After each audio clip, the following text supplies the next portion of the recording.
2023 preseason in the books. All of the tape is out there, and the Bengals will make their cut down decisions. Let's talk about the biggest takeaways from preseason game number 3. You are Locked On Bengals, your daily Cincinnati Bengals podcast, part of the Locked On Podcast Network. Your team every day.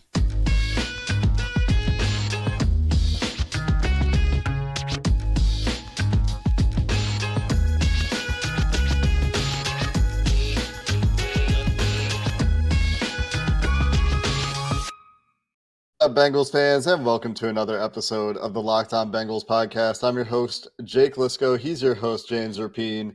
We're coming to you on the Locked On Podcast Network here on Locked On Bengals, and the preseason is finally over. If you're ready for some regular season podcasts, you can subscribe to the show on YouTube or anywhere you get your podcasts. It makes it really easy for you to become a first listener, making us your first listener of the day, and to become an everyday or not missing an episode of the Locked On Bengals podcast. And today's episode brought to you by the Gametime app. You can create an account and use promo code LOCKEDONNFL for $20 off your first purchase of last-minute tickets with the lowest price guaranteed.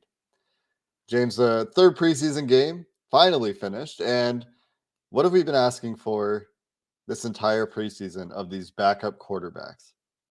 Somebody to separate, to show consistency, and we only got one drive and a half. I guess the second drive could have gone longer for Jake Browning, if not for a face mask penalty called on Trey Hill. But Browning essentially played a perfect game. He only threw 6 passes, 7 if you count the one that was nullified by penalty, 6 that counted, completed them all, had a touchdown pass, looked like he played on time, looked like he was comfortable in the pocket, conducted the offense well, didn't make any bad decisions.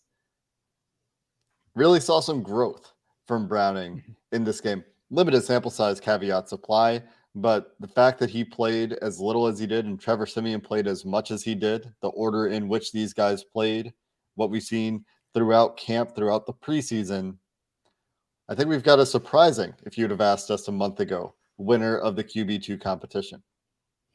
I agree. I think Jake Browning is going to get that job, at least initially. Now, we never know who could be creeping in and what guys could make it tough on Browning outside of the organization. But clearly, he's ahead of Trevor Siemian.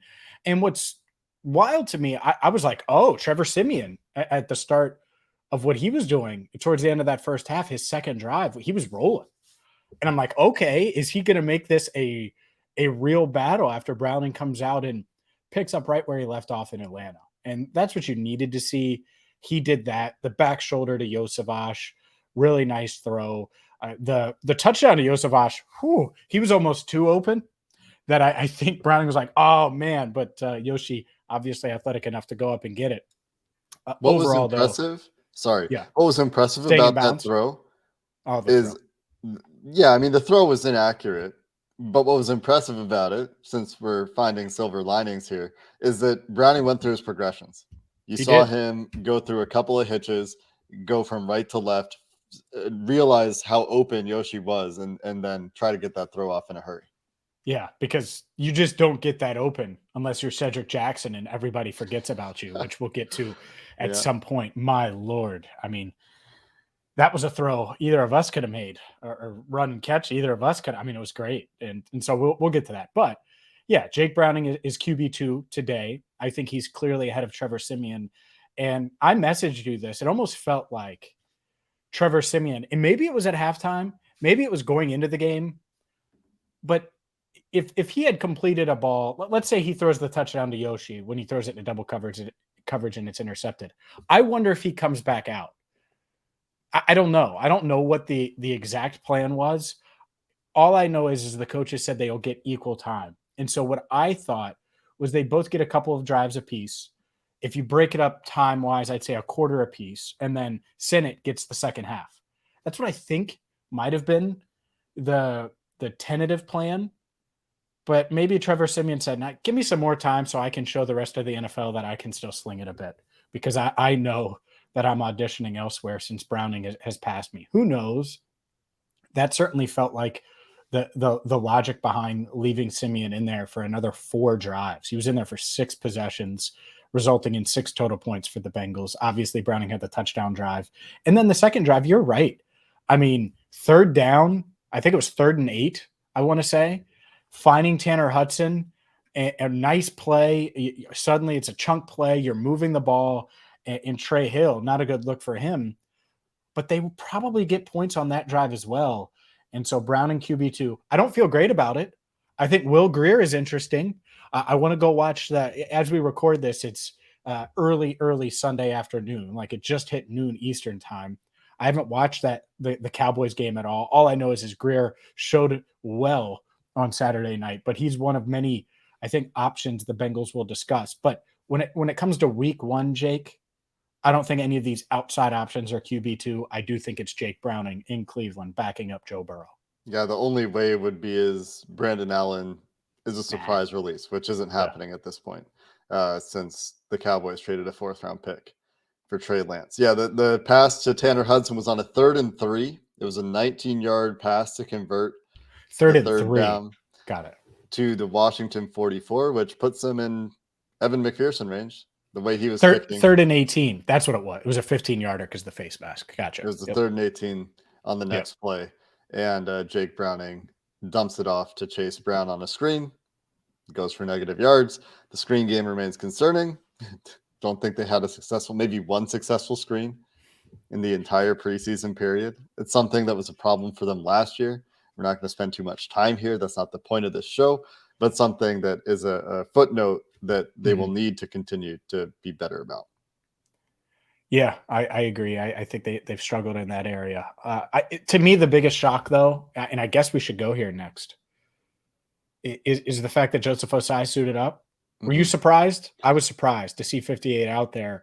Like on the initial drive, I'm like, oh, why is Ossai out there? Because so many guys weren't dressed. And I know he's not a starter. And so people will be like, oh, well, backups have to play. But he's going to play like starter level-ish snaps this year in an ideal world. And so not having him out there, I don't think it would have impacted him. And Zach Taylor said afterwards he needs the reps, but he suffered an ankle injury on that first drive. What a bummer.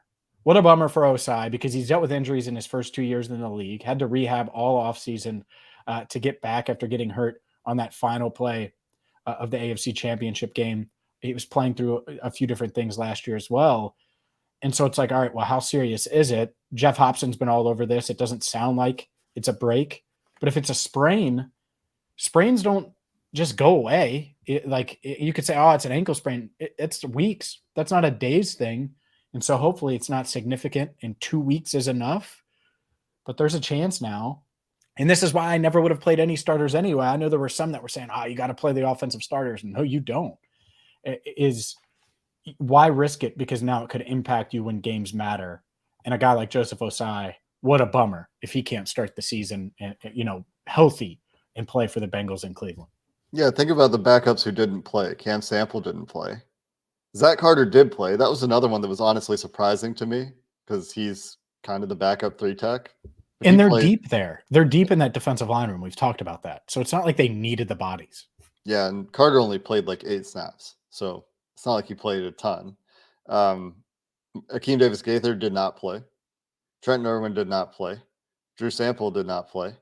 So it's not like, some of these important backups did not play. And they shouldn't have. I think I mentioned Trenton Irwin somewhere. I was like, I wouldn't play him at all. Get these other guys reps. And Joseph Ossai, according to Zach Taylor, needed the reps, is what he said in his post-game presser. Do you buy it? I don't know. He's played a lot in all these preseason games. Yeah. That's the only thing that makes it compelling. He's played a lot. Every single preseason game, I feel like we've asked the question, why is Joseph Ossai still out there? Why is Joseph Ossai out there at all? And he's been out there. The thing about the ankle that makes it hard for a defensive lineman, especially an edge rusher, is you really bend at that ankle going around the corner. You need that to be 100% to really be an effective pass rusher, especially if it's that outside ankle. The inside ankle would be the plant ankle on those plays. So the left ankle for Ossai coming around the right side of the defense. Hopefully he's okay. And hopefully we get some more information about that, indicating his okayness in the near future. But some other interesting roster battles to discuss here and some other takeaways from preseason game 3 as the Bengals try to cut down to 53 coming up next. August, well, it's almost over. In today's show, it's brought to you by Underdog Fantasy because their best ball tournaments are back and better than ever. You got to get in on best ball. If you're like me, you have multiple fantasy leagues. You have guys going against each other in different fantasy leagues. So you're rooting for everybody a lot of weeks. Best ball is the perfect fantasy league for you because it is the definition of set and forget. And guess what? All you have to do to set it is do a snake draft. That's right. One snake draft. And you don't have to deal with waivers or trades. Underdog sets your best lineup every single week. And, well, the winnings, they're there. Over $15 million in total prizes up for grabs, including an absurd $3 million going to the winner.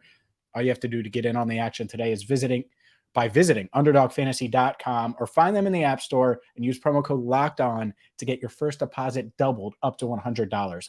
Underdogfantasy.com or download the Underdog Fantasy app and use promo code LOCKEDON to get that first deposit doubled up to $100. When I win the $3 million, I'm buying Jake a new Benz, baby. Underdogfantasy.com, promo code Locked On.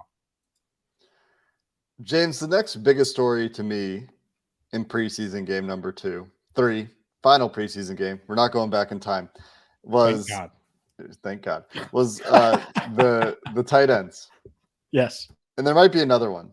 For someone out there might be another bigger story. Maybe you're a big DJ Ivy fan. He had a nice game. Maybe Raymond Johnson III. His best game. DJ Ivy's best game. DJ Ivy was good. Raymond Johnson III stacked another great preseason game on 2 other great preseason games. We'll talk about some of those guys as well. But the tight end room has been interesting throughout training camp, remained interesting in this game. And what I found, I mean, Tanner Hudson popped. If you watch the game, you know that Tanner Hudson was good. He had a great catch on a back shoulder throw from Trevor Siemian. It was a very difficult catch in a contested situation. He caught that really good 3rd and 3 throw from Jake Browning that we mentioned earlier that didn't count because of Trey Hill's penalty. But despite dramatically outsnapping Mitch Wilcox, who that was probably the plan to not play Wilcox a ton, what I find really interesting as I was looking through the PFF numbers is that Hudson only run blocked on 4 plays. Man, 4 plays. Wilcox run blocked on 12 plays. So on 12 of 17 snaps for Mitch Wilcox, he was out there run blocking. PFF graded him as the best run blocker on the team for whatever that's worth.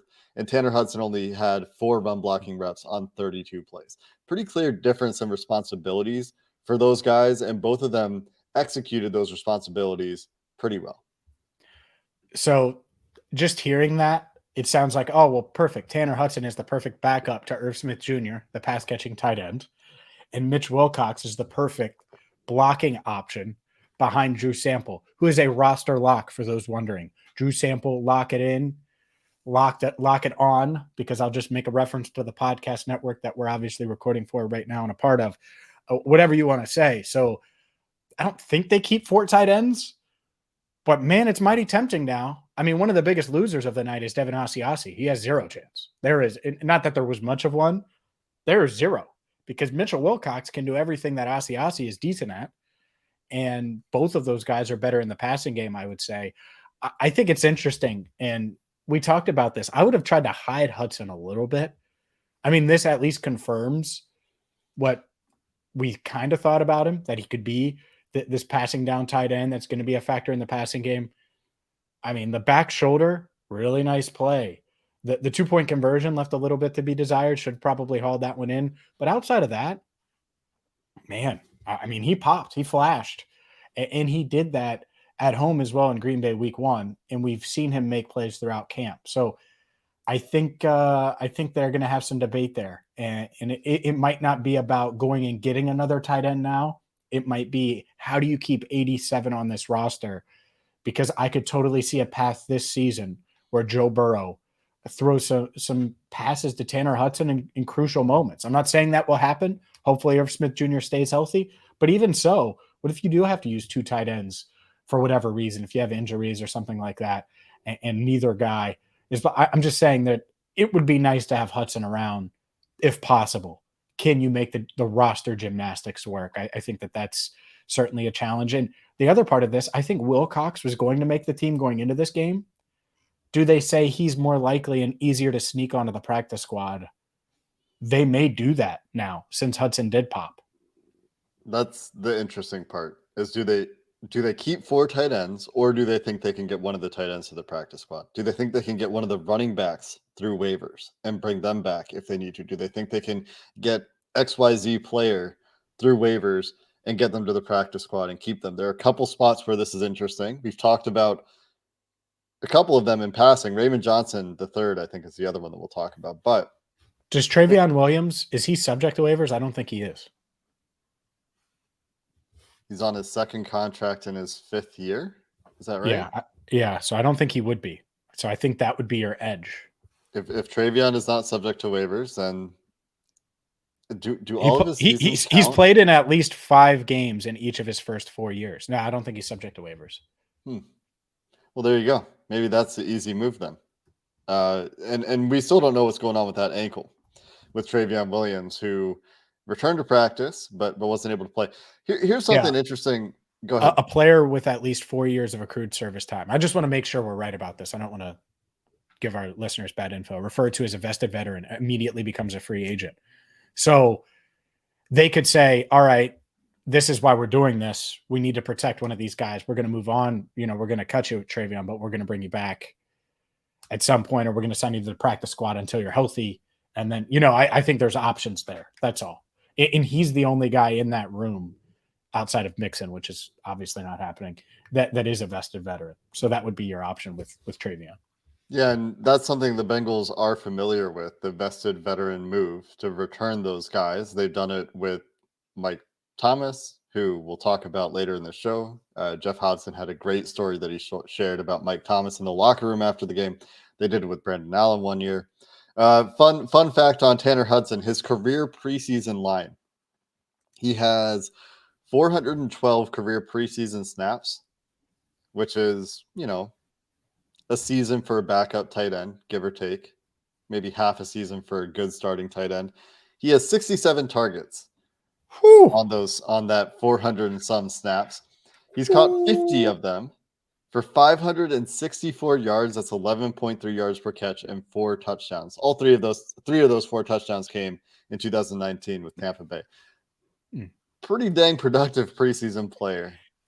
And he almost had a touchdown from Simeon, I think, right? What was before the interception? Wasn't it the pass before? Yeah. And Simeon, it kind of hung up there just a little bit. It was a little shorter than you want. If you throw it another yard, a little more online, I think maybe he sneaks it in there. Or lead him just a little bit, that kind of thing. Yeah, a little bit.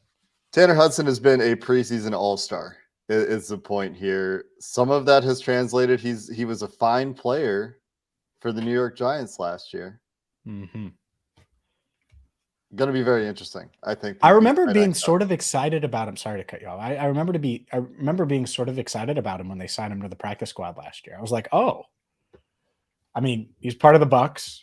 Like, why is he still out there and not on at least a practice squad at this stage? Like, that was kind of my logic then. Obviously, in the middle of the season, you're not going to dive in too much to a practice squad player, but yeah. So he's delivered. He's been impressive. Yeah. Interesting player. Making interesting decisions because, like we've talked about, is it Tanner Hudson versus Travion Williams for the last roster spot right now? Is that outlandish to say? Who would you go with? I don't know. I'm glad I don't have to make that decision. Wow. That's really you hit me with an I don't know. I'll tell you who I'd go with. I would go with Tanner Hudson. And the way that they've talked about Travion Williams is he might still be the third down back. The starting third down back, starting in quotes. That's why I waffled, because I just have a hard time, like, based on what they've done on the field, Hudson, because Williams hasn't been on the field and you can probably get him back. Well, and he's a vested veteran, so you control it. You don't control Tanner. Yeah. So that's the part of it. Like, I think I think Mitch Wilcox is more likely to sneak onto the practice squad at this stage than Tanner Hudson. These are some roster gymnastics the Cincinnati Bengals will be dealing with in the next 24 to 48 hours, depending on when you're listening to this episode. Coming up next, other game 3 takeaways. Haven't talked about the defense yet in depth. Raymond Johnson, DJ Ivey, a couple guys with standout games who will make things hard on the defensive side of the ball. We'll finish the show there coming up next. Today's episode of Locked On Bengals is brought to you by Gametime. And buying tickets to Bengals games, to the Taylor Swift show at Paycor Stadium, that shouldn't be a stressful thing. And I know that at least some of those are stressful events at times, but Gametime will remove that by being the fastest and easiest way for you to buy sports tickets for sporting events, for musical events, for comedy shows, for theater near you. And they've got killer deals on last minute tickets with a best price guarantee that removes the stress from buying tickets and lets you just be hyped for the fun you're going to have at those shows. The Gametime guarantee means you'll always get the best price. And how that works is if you find tickets in the same section and row for less elsewhere, Gametime will credit you 110% of the difference. And I think that is putting their money where their mouth is and some great peace of mind. You can get pictures of your seat before you buy, so you know exactly what to expect when you arrive. Buy tickets in a matter of seconds, just 2 taps on your screen and you're set. The tickets will be sent directly to your phone, so you'll never have to dig through your email. Download the Gametime app, create an account, and use promo code LOCKEDONNFL for $20 off your first purchase. Terms apply. Again, create an account and redeem code LOCKEDONNFL for $20 off. Download Gametime today for last-minute tickets. Lowest price guaranteed.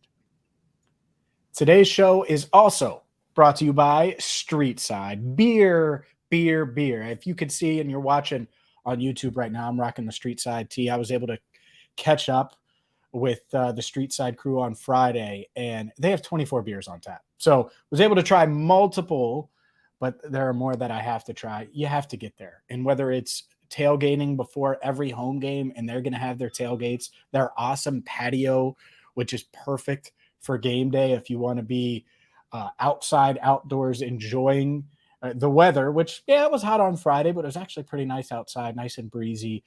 Their TVs are right there, perfect for you, whether it's a preseason game, which thank goodness that's over, whether it's Sunday night football, whether it's the Bengals in prime time, or September 10th at 1 o'clock. They have something for everyone. And happy hour, Monday through Friday from 4 to 6, Street Side. Well, it's the best side. There's all this West Side, East Side debate in Cincinnati all the time. No. Go to Street Side. They're at 4003 Eastern Avenue in Columbia, Tusculum, near Lunken Airport. Check them out today. Tell them Locked On Bengals sent you. It's Street Side Brewery, the #1 spot for all things brews all season long. Tell them Locked On Bengals sent you. Preseason game number 3 in the books. We'll continue with some takeaways on the defensive side of the ball. Before that, real quick, you ever think about the number of New York Giants who have contributed to the Bengals or been impressive this preseason in recent years? It's a pretty interesting list. There's Eli Apple, of course, former Giant who stepped up for the Bengals. BJ Hill, who was trash for treasure. One man's trash, another man's treasure. And this preseason, it's been Tanner Hudson and Raymond Johnson III. Former Giant who has been incredible. The defensive MVP, maybe the MVP of the team in the preseason. He's had a great run. Wow, MVP of the team. No, he's been disruptive. I mean, the fourth down, first drive of the game, he gets his paws up there in for Ossai, by the way, who's injured at that point, makes the play. He played inside on Saturday night at times, kicked in there, got a pressure. Didn't get credit, last I checked, at all for any of it, which really sucks because the sack really happened because of him, but just disruptive. So does he make the right? Like, if Ossai is hurt, where he has to go on injured reserve, is Raymond Johnson III someone that ends up making the team initially? I do wonder if that's in the cards, but that's someone. I know Dominique Davis has gotten a lot of love.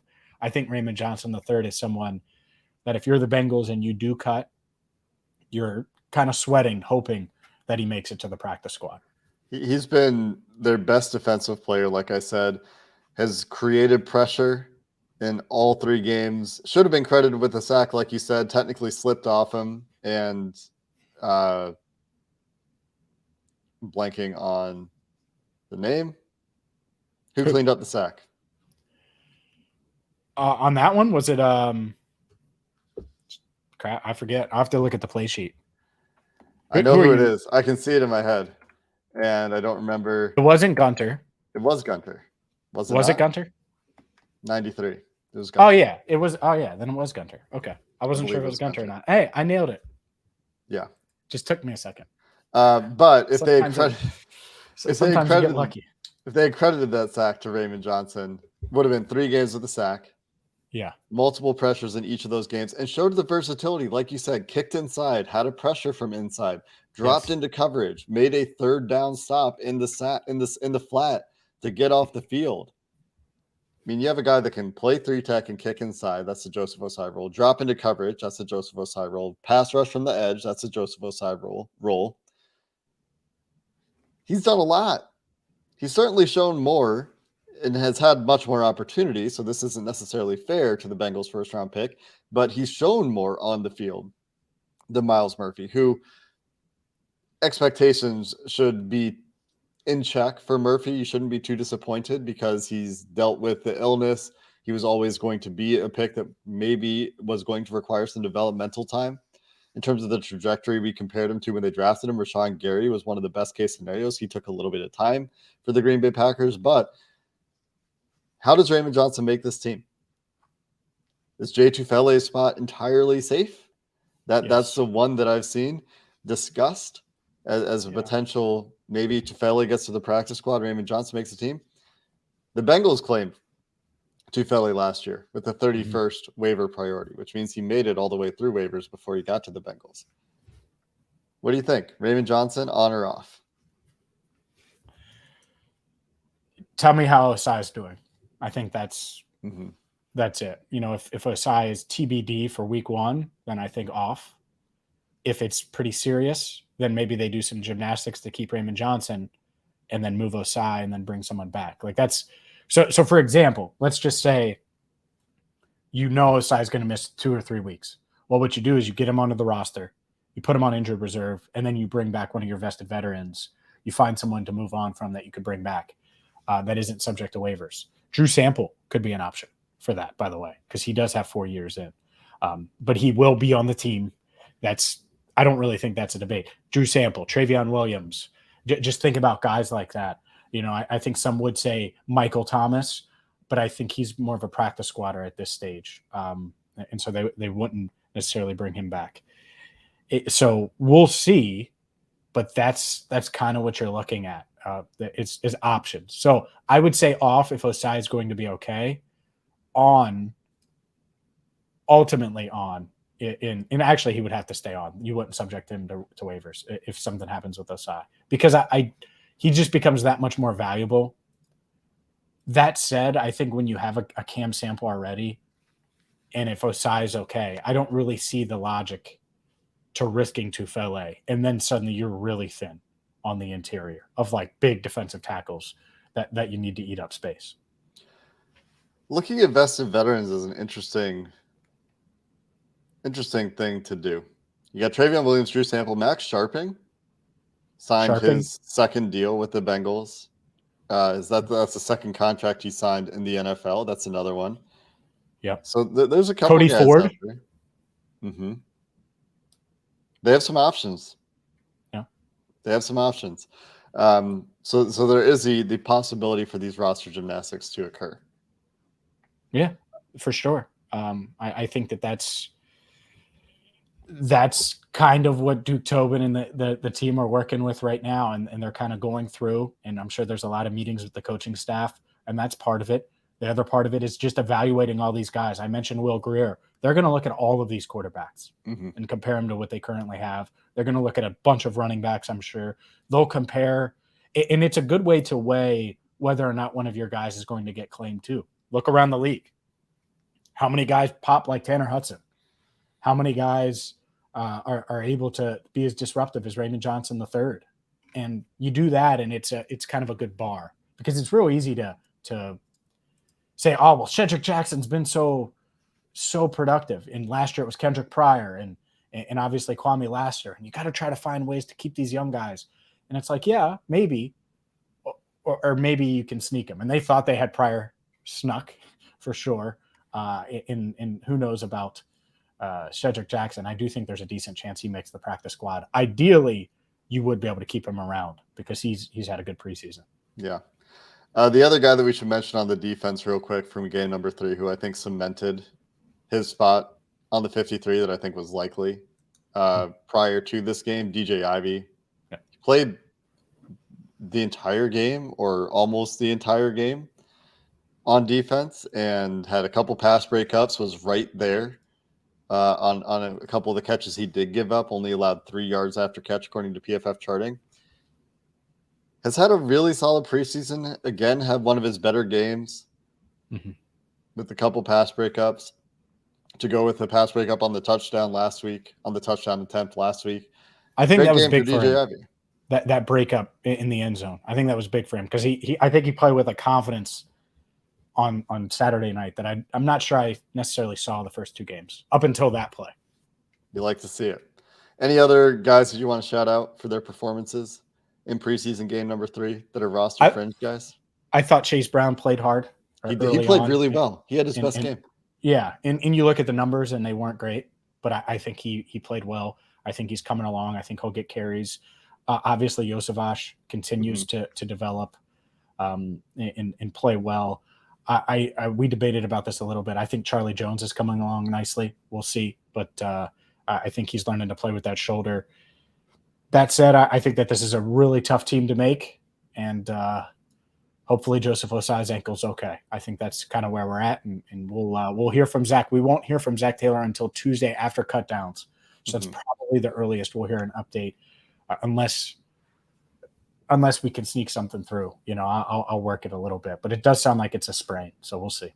Hopefully it's that simple. Last note for me, and then we'll get out of here. Great story over on Bengals.com and Jeff Hobson, Slants and Screens post-game about Mike Thomas in the locker room, talking about how he felt about this preseason game, talking about how he gave Tyson Anderson his jersey after the game. And the quote that Hobson wrote is very touching. He's my little bro, Thomas said. You said it, passing of the torch. If this is my last NFL game, I thank everyone. What about the practice squad? Was a question interjected. Any capacity this team wants me, Thomas said. Yeah, he'll be around. What a great guy. His and I don't think it's his last NFL game either. What a great guy. He's the best. Mike is the best. Just wanted to make sure we spent some time shouting him out. That's going to do it for this episode of the Locked On Bengals podcast. Cut down to 53 coming in the near future, and then regular season practice schedule starting this week. Got 2 weeks until that regular season game, but we'll be ready for it, and we'll continue to gear up for that cut down to 53 and that regular season game here on Locked On Bengals. So until next time, thanks for listening to this episode of the Locked On Bengals podcast. Hoo day, and have a good one.